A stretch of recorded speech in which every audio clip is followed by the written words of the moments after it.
sudah sangat jelas.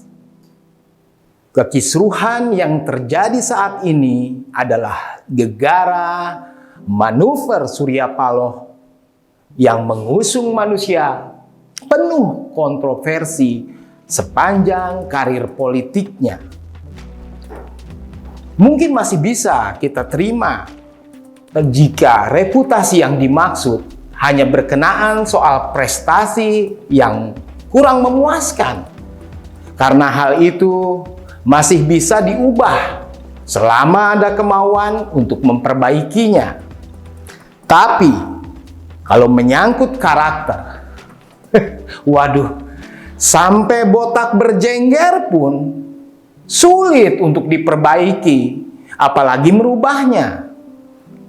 Karena karakter seseorang sudah terprogram sedari belia, ditambah interaksi sosial yang menjadi lingkungan tempat di mana dia bergaul, memiliki pengaruh yang begitu kuat dalam mempengaruhi mindset yang telah membentuk karakter dan sifat seseorang. Bukan rahasia mengenai masa remaja Anies yang memiliki kedekatan dengan keluarga rezim diktator Soeharto, yang sangat mungkin telah sedikit banyak memberi saham bagi pembentukan karakter yang dimiliki Anies Baswedan. Seperti ungkapan yang pernah saya sampaikan dalam episode terdahulu dari seorang pendiri bangsa kita, yaitu Bung Hatta, yang mengatakan bahwa tidak pintar dan tidak cakap dapat diperbaiki. Tapi jika menyangkut permasalahan karakter itu sulit untuk diperbaiki. Sebut saja berkenaan dengan sifat pembohong yang menjadi perangai seseorang. Seperti yang juga pernah saya katakan, bahwa Surya Paloh melalui partai besutannya telah secara gegabah bermain api dengan manuver politiknya yang dapat meluluh lantakan persatuan dan persaudaraan antar sesama anak bangsa dengan mendeklarasikan bapak politik identitas sebagai bakal calon presiden. Akhirnya kita bisa menilai Surya Paloh beserta partai besutannya merupakan kelompok yang lebih mengedepankan kepentingannya semata dan menganggap bahwa diksi nasionalisme dan narasi restorasi hanyalah upaya demi mendapatkan periuk nasi dan ambisi yang menjadi orientasi utamanya untuk berkuasa. Bukan hanya itu saja, saat ini Nasdem telah memposisikan partainya sebagai watchdog bagi Anies Rashid Baswedan dengan menjadikan elit partainya sebagai jongos untuk seorang majikan yang jelas-jelas bukan berasal dari partainya sendiri, yang akan menimbulkan persoalan serius di masa yang akan datang. Karena orang yang didapuk sebagai jagoannya adalah seorang yang dikenal selama ini lihai dalam menggunting dalam lipatan. Pengaruh kelicikan ini rupanya telah menular ketika Effendi Khoiri menuduh Basuki Cahayapurnama atau Ahok yang menggunakan politik identitas terlebih dahulu. Sebuah pernyataan yang berbanding terbalik dengan fakta yang ada. Gus Coy telah melupakan sejarah, mengingat Nasdem adalah partai yang menjadi pendukung BTP atau Ahok, dan mengatakan Ahok sebagai orang yang menggunakan politik identitas. Sama artinya Gus Coy mengatakan bahwa Nasdem adalah partai yang mendukung politik identitas yang jahat. Dan Effendi Khoiri tidak menyadari saat jari telunjuknya menunjuk seseorang, jari lainnya sedang mengarah kepada dirinya sendiri. Sebuah satir yang sangat tepat menggambarkan kelakuan Gus Coy, salah satu jubir Partai Nasdem yang sedang panik. Sekarang bola api telah bergulir liar, membakar logika formal yang wajar, berkamuflase seolah cahaya berpendar, padahal itu adalah lendir yang ditebarkan sekumpulan hewan kelembayar yang berdenotasi menimbulkan luka bakar pada kulit, yang juga memiliki konotasi yang bisa diartikan sebagai hewan politik yang berupaya menjustifikasi untuk mendistorsi nalar. Pengaruh ini juga telah merambah terhadap Nasdem untuk mengkosmetikisasi figur Anies agar tampil sebagai pahlawan.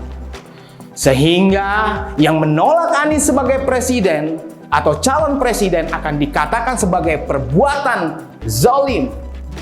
Harus diingat, bangsa ini telah mengalami penderitaan yang begitu panjang ketika rejim Soeharto yang menjadi pemerintahan proksi Amerika, yang sebagian besar para menterinya terdiri dari anggota mafia Berkeley yang lulusan dokter atau master dari universitas atau University of California at Berkeley di tahun 1960-an.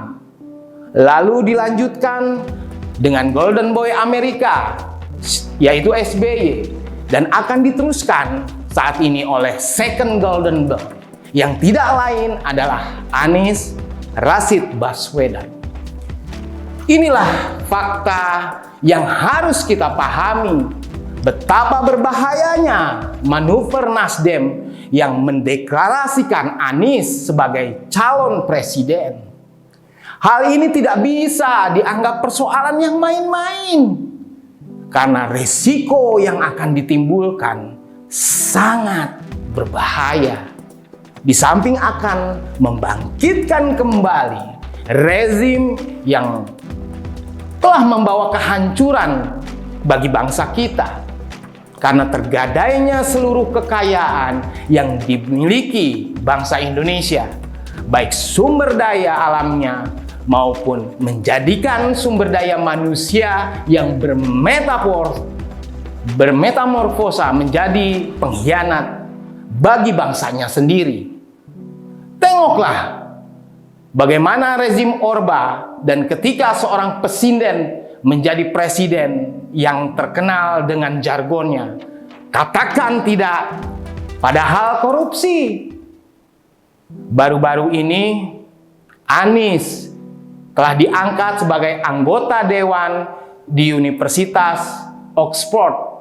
Hal ini diketahui dari unggahan foto di akun Instagramnya pada Jumat 13 Januari 2023, di mana sebelumnya dalam acara diskusi panel lembaga ICS Yusuf Ishak Regional Outlook Forum 2023 di Singapura pada hari Selasa 10 Januari 2023, Anies mengkritik pemerintahan ibu kota negara ke Kalimantan Timur. Saya bacakan. Contohnya, pembentukan ibu kota baru di Kalimantan sangat minim proses politik dan juga sangat minim keterlibatan atau partisipasi politiknya.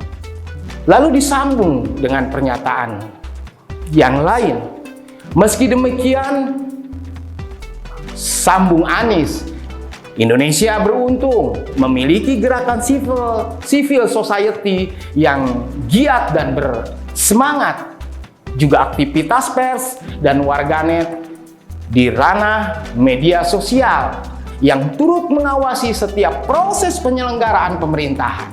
Kata Anies dikutip pada hari Kamis 12 Januari 2023. Menurut pandangan saya, apa yang dilakukan Anies adalah upaya untuk mendegradir popularitas Jokowi. Karena hal ini memiliki korelasi yang sangat kuat, di mana hasil survei Indikator Politik Indonesia yang merilis tentang meningkatnya elektabilitas Ganjar Pranowo dan Prabowo seiring dengan meningkatnya kepuasan publik terhadap kinerja pemerintahan di bawah kepemimpinan Jokowi. Sementara elektabilitas Anies sendiri yang kadung disebut sebagai antitesa Jokowi mengalami penurunan elektabilitas. Saya berharap ini akan membawa dampak yang baik bagi keberlangsungan penyelenggaraan pemerintahan yang tengah berupaya membangun kejayaan bangsanya. Sekaligus, saya berharap hal ini menjadi pertanda tertutupnya peluang bagi episode ketiga pemerintahan boneka jika Golden Boy Amerika itu dapat meraih kekuasaan. Mari kita jaga negara kita dari ambisi seseorang atau kelompok yang akan membawa kehancuran dikarenakan dorongan hasrat kerakusannya untuk berkuasa. Merdeka!